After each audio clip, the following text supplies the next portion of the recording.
away with England, weren't you, of course, last week? We'll start there. How did it go? Yeah, we went over for the.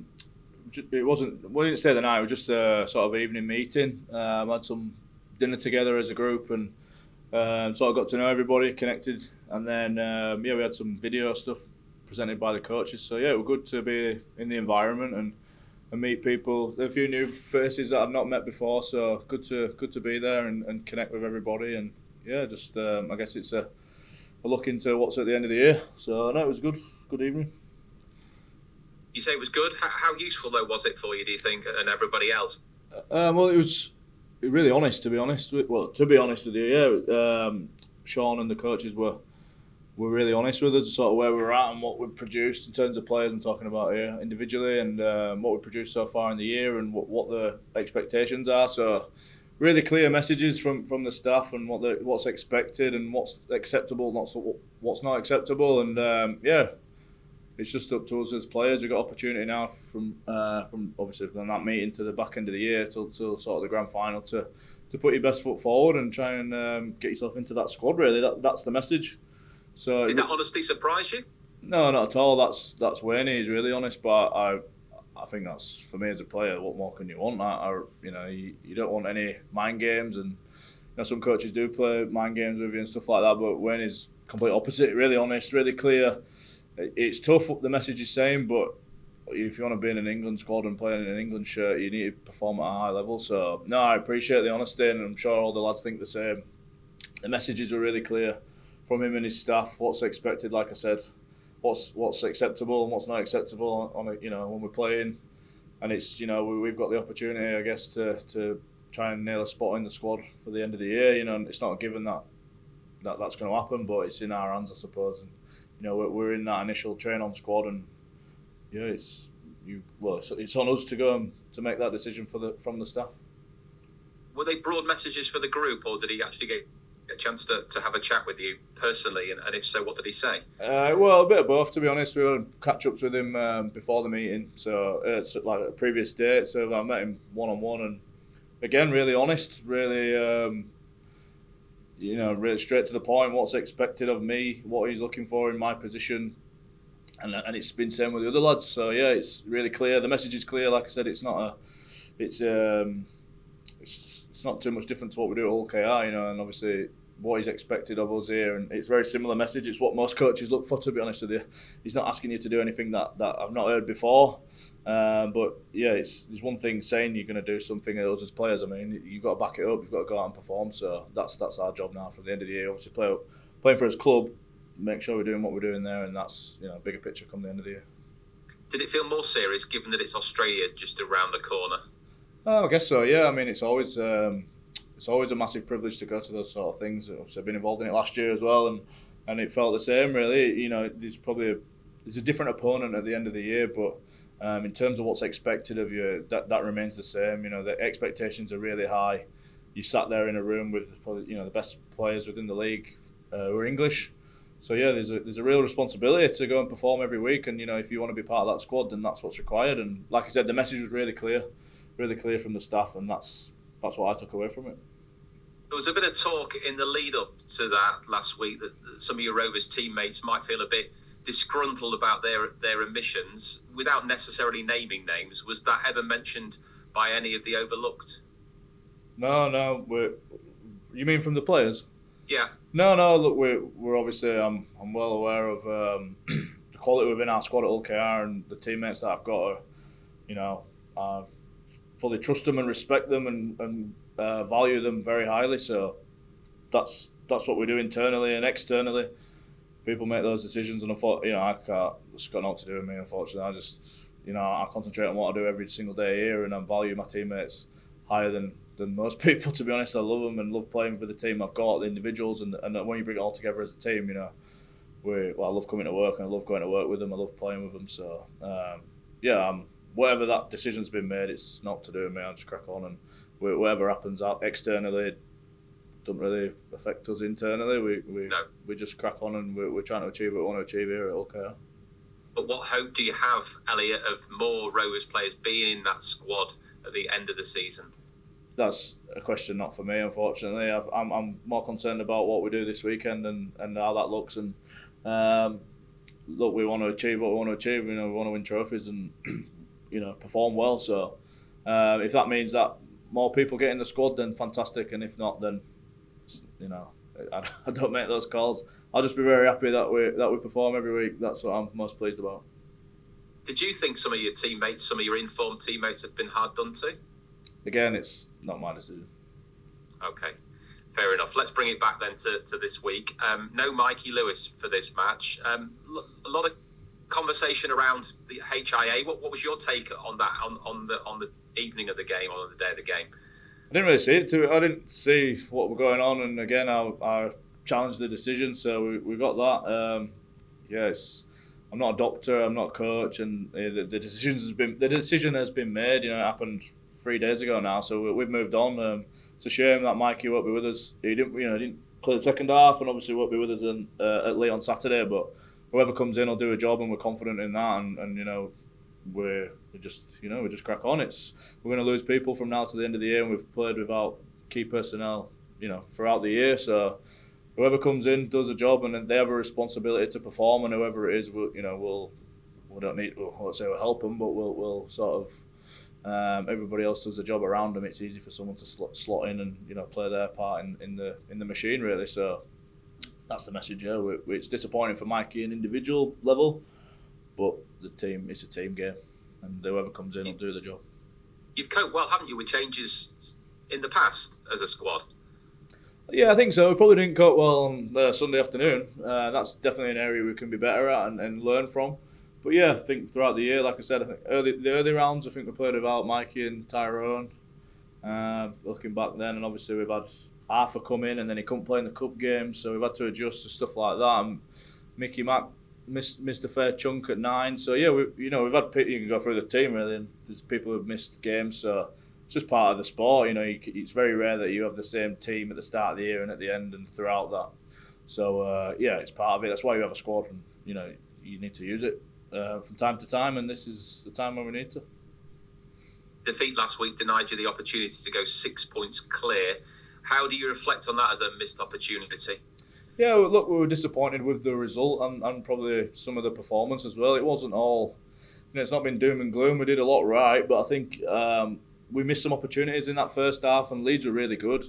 You miss opportunities against a good side like that, you get punished, unfortunately, and that's where we're at. We wasn't way off it. There were some areas that we could have been better at, and we've addressed that as a team and been really honest. We do that most weeks, to be honest with you. We've had similar conversations after a win. Sometimes you win and it papers over some cracks, and you kind of have a win and everything feels and looks good, whereas sometimes it's not the case. And but when you have a loss, you probably put a bit more emphasis on what went wrong, but that's a good thing. It puts people on their toes. We work hard. We're really honest, and yeah, look, it's going to happen from time to time, but hopefully it doesn't happen more often than not. But look, it's sport. Leeds are a really good side, and they played really well. They executed their game plan, and they took their opportunities, and we didn't. So fair play to them. Given the standard of where you're at this season, there seems an expectation, doesn't there, around the group when you go into matches, and particularly during games at half-time, you're expected to move through the gears in matches, and you've done that really well. What's it been like playing with that expectation this season? Well, we have an expectation within. We don't. I'm not really aware of anybody else's expectation, to be quite honest with you. We expect to perform. It's not around results. It's performance based. We know that if we perform well and do what we say we're going to do and stick to the systems and go through our processes, then the results tend to look like a win. And I guess the proof's in the pudding with that in terms of where we're at this year. But we don't go into the game thinking we need a win or we have to win this. We think about how it looks. You break it down into performance. First 10 minutes, 20 minutes, and then so on. But what that looks like within a game, within an 80 minutes, we really focus on breaking it down and how does that look performance-wise. It's not so much about result. We're aware that we want to win. We're going to win. That's the business. We need to win. But how do you get a win is the question we ask. How are you feeling about your own form at the moment? Yeah, I'm alright. Always room for improvement. Just keep doing what I'm doing, working hard, and I'm happy where I'm at. There's always room for improvement, like I said. There's areas that can be better, but yeah. Such as? put me on the spot here. Just the whole thing, the whole package, the whole game. You can always be better. Can be better in defence, better in attack, effort, and movements, kick pressures, tying in, line speed. Could sit here all day and talk to you about it. But these areas that you look at and get feedback from the coaches and my teammates, and you listen, take it on board, and you go out and try and rectify it. So no, travelling all right. Pretty happy, but always room for improvement. You've rebounded well, haven't you, as a team this season? When you've lost a match, you've not lost back-to-back all season. How do you expect Leigh to test that this week? I think Leigh are a really good side. Obviously, watched the game. They played against Wigan the other night, and got a lot of respect for Leigh. They've got a lot of great individual players, but I think they're really playing as a team this year. I think I think Lachlan Lamb obviously does a lot of good stuff for them, but I think the middles are really strong. Hodgson at fullback had a great game the other night, so they're really well coached. I've got the utmost respect for them, and they're going to come out. They'll obviously be full of confidence at home again in front of a good crowd that they'll get, and they'll be going for us, and I expect nothing less. So we're really looking forward to getting there to going there on Saturday and performing, and like you said, hopefully we don't compound the loss and make it back to back ones, because that's what we want to do. What determination is there in the group to do that?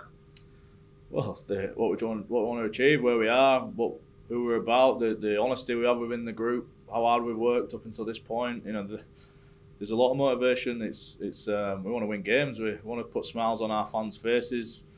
We want to win for our teammates. There's loads of motivation. No doubt there'll be a massive following going over on Saturday to Leigh. Like always, our fans are unbelievable. So we want to send them home knowing that the team's performed and ultimately got a win. So, but it's easy for me to sit here and say it. We've got to do it on Saturday at 3:00. 10 rounds left of the season, the regular season. Only 4 of those matches are at Craven Park. Just looking at Wigan's running, they've got 7 of the final 10 games at home. Does that make your running tougher? No, I'm not bothered, to be honest. I've not even thought about it. 10 games to go, so 10 wins to try and get. Yeah. What do you pay any attention at all? Do you look at fixtures ahead? Or are you very much in the zone? No. Into the next match? I know we've got Leigh this week and then Catalan, and we've got a break, so that's. I don't even know who's playing after that. I'm not concerned at all. Have you changed as a player down the years then? Are you more focused on sort of the here and now than at any other point in your career? I guess it's probably the way we do things here. That comes from the coach, from the staff, and then those as players, we do the same thing. We look at who we've got this week. We know we're going to France because we've had texts about us passports. Make sure you got your passport. But other than that, it's business as usual. You look at who you've got, and if you look at who we're playing in 6 weeks' time or whatever, then you don't worry about who you're playing this week. So we've been pretty good at that. I think the majority of the time Willie's been in charge, but this year especially, we've had big games coming up, finals and semi-finals, and you think, you've got a week before the final, how are we going to perform? Well, I think we showed that when we played the week before Wembley, the week after Wembley, all these sort of things, and I think it was pretty clear that what we do, that we're not concerned about what's too far ahead. It's about what's in the here and now, and if you worry about what's too far ahead, you really do lose focus of what you're trying to achieve the here and now. So Willie's really big on that, and I believe in it too. The players believe in it, and that's what we do.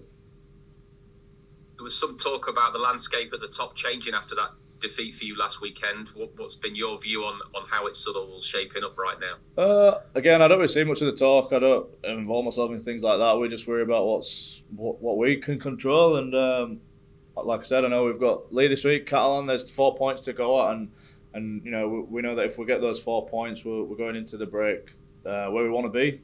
So there'll be eight games to go, and that's all I'm concerned about. I'm not worried about who's playing who or what's up for grabs or all like that. If we can control is going to Leigh on Saturday and performing well and trying to get a win, and if we do that, we're in a good position, and we try and do it again the week after. And since losing to them in the Challenge Cup final, you've done all right against Leigh, haven't you?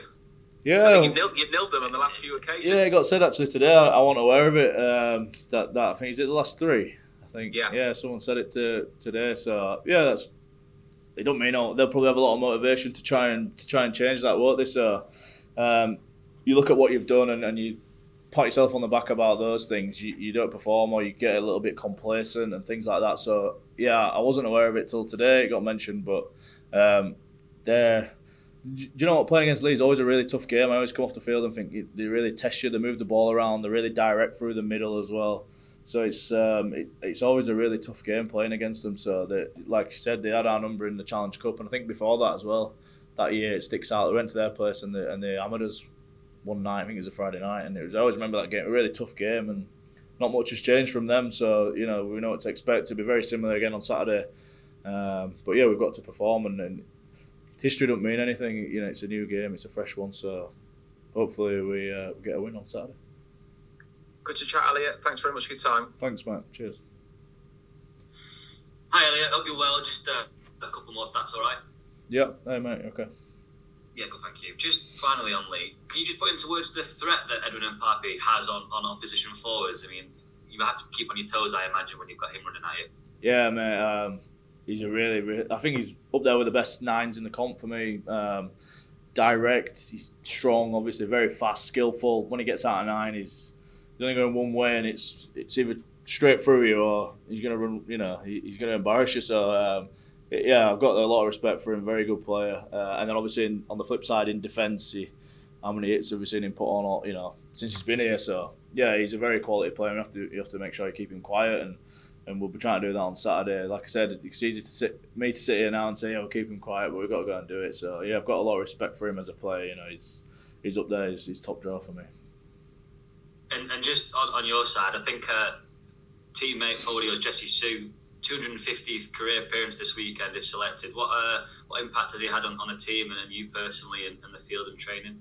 I didn't know that. That's a good milestone. Yeah, Jesse's really good friends actually with Jesse off the field as well. So that's really looking forward to celebrating that with him. But no, he's been awesome. He's a really quiet bloke off the field, but he's got a lot of respect from everybody. He plays the game tough. The way he carries the ball, he hits in D, and he's just aggressive. But yeah, I've got a lot of respect for him as a bloke, as a family man, and he trains hard. He's looks after himself. He's in great nick. He always walks around with his shirt on, so we tell him to put it on because he embarrasses us all. But no, I've got a lot of respect for him. I didn't know that was a milestone, so that we'll be looking to celebrate that with him, and no better way to do that with a win. Yeah, there's another one as well, just in the RFL stat packs announced today. Tom Davies makes his 200th career appearance this weekend, selected. Another one, I asked Willie Peters the same, but what impact has he had? Has he brought maybe more than you thought since he's joined the team? I'm not sure more than I thought. I always used to hate playing against him, to be honest. He's just a tough winger, and he does so much work that goes unnoticed from a lot of people, but not from within. We respect him so highly because every single week he turns up and performs. His yardage carries are unbelievable. I think he's up there with the most play the ball wins in the comp. Meters he makes are through the roof every single week. He never has a week off. So yeah, got a lot of respect for Tom. He's a great character too. He's added a lot to us in the dressing room, and he's always pulling pranks and having a joke with people. But that's what you need. It's great, and yeah, I've got a lot of respect for Tom. Didn't like playing against him, so I'm happy he's on my team now. Yeah, I imagine his early set carries on 1 and 2 really helps the forwards in terms of how much he makes and helping the forwards get back and then be involved as well. I imagine that has a big impact in the team and in the game. Yeah, well, it's a massive part of the game. If you're going set for set with teams and your kick returns is important, and then obviously what you do on play 1 and 2, and that's the game, isn't it? Really, that's what it is. If your backfield make good meters, your forwards don't have to get behind the ball as far. You're in better field position to then be able to attack. So that's what most teams try and do. And most teams who have a good back five, you look at Wigan, they've got a great back five. Saints have got a good back five. Leeds at the weekend, they showed us, Ryan Hall's carries, unbelievable. So that's the game. But we're really happy with. I'm really happy to play with the boys that I play with: Joe Burgess, Tom Davis, Peta Hiku does awesome coming out of backfield as well. I think something goes unnoticed really. So yeah, it has a massive impact on the game. It changes field position. So. For us in the middle, when you've got blokes bringing it back to you, it makes your job easier because you don't have to go back as far. So, no, that's the game. That's where we're at. And yeah, really grateful to have them and pleased that they're on my side. And just finally from me, just a comment on Broadbent, as the leader of the squad, just a comment on Jack Broadbent and how much he brings, his utility, his versatility, and everything he does in every game. I mean, he's been player of the match on numerous occasions. Just a comment on him and the way he is. Yeah, Brody's great. Really good friends with Brody as well. obviously came over and he probably didn't know where he was going to fit in and just found a spot. 1 week he's in the centres, 1 week obviously the Challenge Cup run he's at fullback, played on the wing. He's just unbelievable. To be, I think that's so underrated. Someone being able to slot in somewhere and not look out of place. People just expect it of him, but it shouldn't be overlooked because it's such a talent to have to be able to know 3 different positions. I mean, most of us don't even know how to play one. So for him to be able to do 3, and and to be stand out like you said, man of the match, and really have an effect on games, it's really powerful and really valuable for the squad that. Ollie Gilder obviously started as our left centre at the start of the year, and Brody's, he's slotted in perfectly. Did it in the Challenge Cup on the run. Played fullback. He was man of the match in the semi-final. So many games where he's had a stormer, and it's credit to him. His intelligence about the game, knowing positions and in defence. You might think you're only stood one spot out, or from centre to wing, but there's so much difference. So it's massive credit to Brody and he's really slotted in and he's really part of us and we love having him. Yeah, really pleasure to play with. It's quality.